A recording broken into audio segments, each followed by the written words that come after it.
Don't be afraid to play with colors. That's what it's all about. We are artists and we get to create. And so in the creation, we get to play. I have Casey in my chair today, and Casey is young and beautiful. Casey has that porcelain skin. Porcelain skin can have some cool undertone to it. I'm gonna put a light color on you, dear. You like your brows a little bit darker? Yeah, a little bit, a little more bold. So I'm just kind of filling in a shape here for her.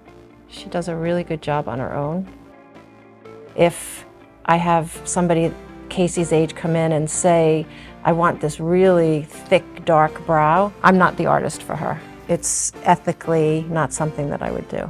In a few years, she's going to change her mind. She's going to want a different color or a different shape. Trends change, so we always want to stay somewhere in the middle. I might go a little bit lighter than her brow pencil for the first procedure because, again, less is more. I want to be able to touch it up if I have to. I'd rather her tell me, hey, it's too light than tell me it's too dark because I can't go backward. So let's look at some colors. If I'm looking at this beautiful porcelain skinned woman, I probably want something with medium opacity. So let's look at taupe, let's look at harvest blonde, and obviously all with a modifier of blazing copper or true copper.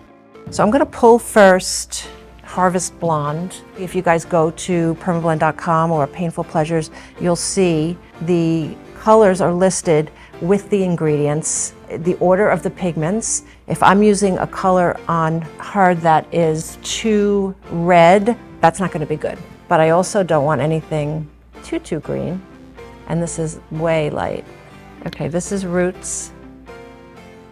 So it's not all about the pigments, right? The pigments are the pigments, and you should know that as a tool. What's really important is to know what's in your pigments, to be able to read the CI numbers. When you're looking at your bottle, your colors and your pigments are in order of usage. So if TiO2, titanium dioxide, is the first ingredient, I know two things. I know I'm gonna have high opacity, and I know that it's gonna be a lighter color if that's my main ingredient.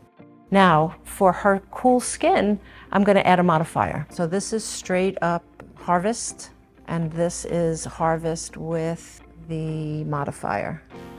So you can see that it didn't change the color all that much, but if you look at the mass tone here, you can see that it's absolutely warmer. As I just put a little bit of insurance in there so that when she comes back healed, she's not going to come back too ashy. I think it's a great color for her. I would do probably a beautiful light powdered brow.